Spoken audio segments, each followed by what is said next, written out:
No estaba buscando nada, pero en el momento en que vi lo que había dentro de la caja fuerte de mi esposo, supe que mi vida ya había cambiado. Todo empezó de la forma más normal posible, y creo que por eso no sospeché nada al principio, y la verdad es que si aquel electricista no hubiera venido ese día, probablemente nunca habría abierto esa caja fuerte.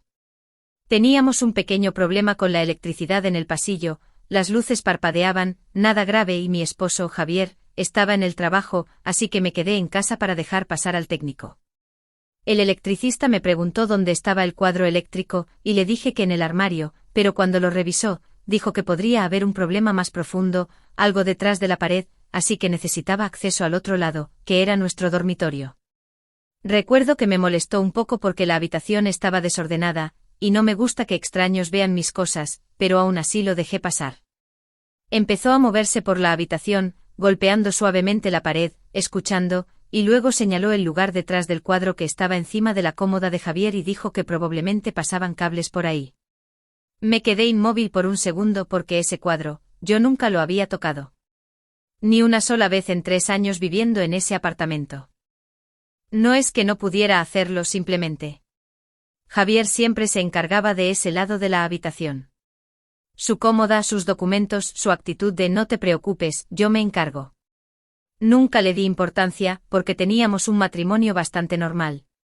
Sin grandes peleas, sin secretos evidentes, solo rutinas, cenas juntos, planes de fin de semana, y esa comodidad silenciosa que te hace pensar que todo está bien. Pero en ese momento cuando el electricista esperaba que yo moviera el cuadro, sentí una extraña duda, como si estuviera a punto de cruzar una línea que ni siquiera sabía que existía. Aún así me reí, di un paso adelante y levanté el cuadro. Y entonces lo vi. Una pequeña caja fuerte empotrada en la pared. Recuerdo quedarme ahí parada unos segundos mirándola, porque no tenía ni idea de que existía, y lo primero que sentí no fue miedo ni sospecha, fue confusión. ¿Por qué Javier no me diría algo así? No era como si estuviéramos escondiendo dinero o algo parecido. Al menos, eso creía. El electricista no le dio importancia, solo dijo que necesitaba el espacio para revisar los cables, y le expliqué que no sabía el código. Se encogió de hombros y dijo que no era urgente, que podía trabajar sin abrirla, y en unos 20 minutos terminó y se fue, dejándome sola en el apartamento con esa caja fuerte escondida detrás del cuadro. Volví a colocar el cuadro, pero no podía dejar de pensar en eso. Toda la tarde se quedó en mi cabeza, esa pequeña puerta metálica, el teclado, el hecho de que siempre había estado ahí y yo no lo sabía. Intenté convencerme de que no era nada, tal vez documentos, algo de antes de casarnos, algo personal, pero inofensivo. Pero la verdad es que Javier y yo no teníamos vidas separadas. Compartíamos cuentas, conocíamos nuestros horarios, incluso las contraseñas del teléfono. Así que una caja fuerte oculta se sentía, fuera de lugar. Esa noche, cuando Javier llegó a casa, estuve a punto de preguntarle directamente, pero algo me detuvo. No sé por qué, tal vez la forma en que entró cansado, distraído como siempre, o tal vez fue una intuición, como si supiera que no iba a decirme la verdad. Así que no dije nada. Cenamos, vimos televisión, hablamos de cosas normales, y todo el tiempo yo lo miraba, preguntándome cuánto conocía realmente a la persona que tenía enfrente. Más tarde, cuando fue a ducharse, me quedé en el dormitorio, mirando ese cuadro otra vez. Y esta vez, no dudé. Lo aparté, me arrodillé frente a la caja fuerte y la observé de cerca, pasando los dedos por el teclado, pensando en cómo algo tan pequeño podía sentirse de repente tan pesado. Al principio me dije que solo iba a mirar, no abrirla, solo, entender. Pero entonces noté algo. Algunos números del teclado estaban más marcados que otros, como si se usaran con más frecuencia. Y sin pensarlo demasiado, empecé a presionarlos. Ni siquiera creía que funcionaría, pero mis dedos siguieron el patrón de esos números más desgastados, y cuando presioné el último, se escuchó un clic suave que sonó mucho más fuerte de lo que debería.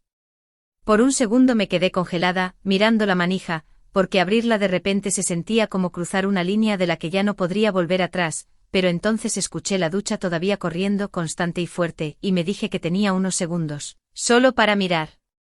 Así que abrí la puerta. Al principio no entendí nada, porque no había dinero ni joyas como esperaba, ni nada dramático como un arma o algo ilegal, solo papeles. Carpetas ordenadas, algunos sobres y un pequeño USB negro encima como si fuera importante. Tomé la primera carpeta y la abrí, y ahí la confusión empezó a transformarse en otra cosa, porque el nombre del documento no era Javier. Era Adrián. Mismo apellido, misma fecha de nacimiento. Parpadeé pensando que quizá era un error, un familiar, pero al pasar la siguiente página vi que era un documento oficial, un cambio legal de nombre. De Adrián a Javier. Registrado años antes de que nos conociéramos. El corazón empezó a latirme más rápido, pero seguí, porque una vez que ves algo así, ya no puedes simplemente ignorarlo. Había más documentos debajo, todos organizados con cuidado. Identificaciones antiguas, registros, incluso un pasaporte con el nombre Adrián y la cara de Javier, más joven. Y también extractos bancarios de cuentas que nunca había visto, cuentas que no tenían nada que ver con las nuestras. Entonces noté los sobres. Eran más gruesos, sellados, y al abrir uno encontré fotos. No eran fotos normales. Eran fotos tipo vigilancia. De una mujer. Siempre la misma mujer tomada desde lejos en distintos lugares en diferentes días. Entrando a un edificio, sentada en una cafetería, esperando en una parada de autobús. Mis manos empezaron a temblar, porque aquello no se podía explicar fácilmente y de repente sentí como si no reconociera mi propia vida. Entonces tomé el USB. No lo pensé, simplemente lo cogí, cerré la caja fuerte, volví a colocar el cuadro exactamente como estaba, y me senté en la cama con ese pequeño dispositivo en la mano, intentando respirar con normalidad antes de que Javier saliera del baño. Cuando salió, actué como si todo estuviera bien, como si no acabara de descubrir algo que claramente no debía ver, y no sé cómo lo hice, pero logré mantener la calma toda la noche. Dormí muy poco. A la mañana siguiente, cuando él se fue a trabajar, conecté el USB al ordenador. Había solo unos pocos archivos de vídeo. El primero era corto, de 1 minuto quizá, y mostraba a la misma mujer de las fotos entrando a un edificio. El segundo era más largo, donde se la veía hablando con alguien, pero la cámara estaba lejos, como grabada desde la calle. Y luego abrí el último archivo. Este no era vigilancia. Era Javier. O Adrián. Estaba sentado en una habitación que no reconocía, mirando directamente a la cámara, como si supiera exactamente que alguien lo vería. Empezó a hablar con una calma inquietante, como si hubiera ensayado cada palabra. Dijo: si estás viendo esto, significa que encontraste la caja fuerte. En ese momento sentí como se me caía el estómago. Continuó explicando todo de forma fría, sin emoción, solo hechos. Su verdadero nombre era Adrián, y años atrás había estado involucrado en un caso de fraude en la empresa donde trabajaba. No era el principal responsable, pero fue suficiente para que lo acusaran.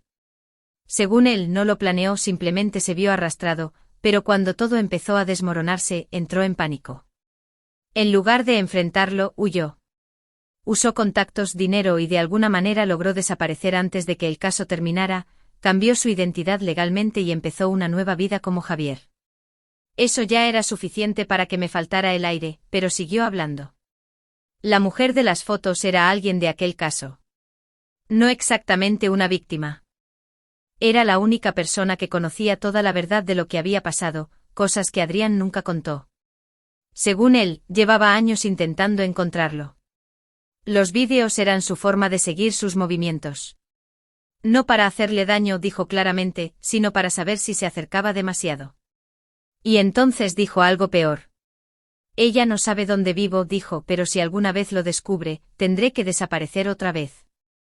Me quedé mirando la pantalla, sintiendo que las paredes del apartamento ya no eran las mismas, como si todo hubiera perdido estabilidad.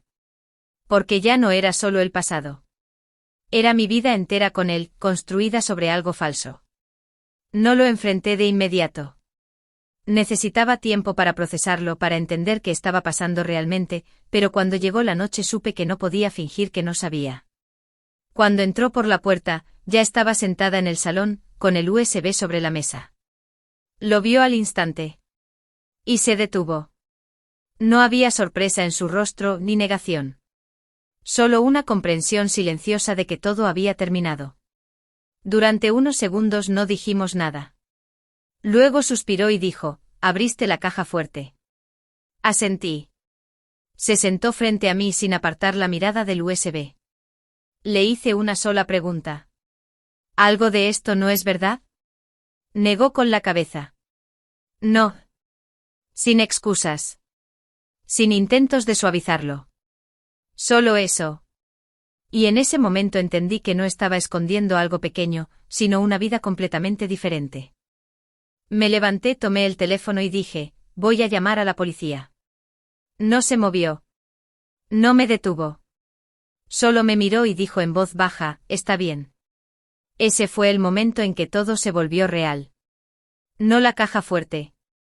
No los documentos. No el vídeo. Ese simple está bien. Llamé. Y en menos de 20 minutos todo cambió. La policía llegó, hizo preguntas, revisó la caja fuerte, los documentos, el USB. Javier no se resistió en ningún momento. Cuando se lo llevaban, se detuvo un segundo en la puerta, me miró y dijo, no quería que lo descubrieras así. No respondí. Solo me quedé ahí sujetando la mesa, viendo cómo se lo llevaban. Y lo último que escuché antes de que se cerrara la puerta fue a un agente diciendo, vamos, siga caminando.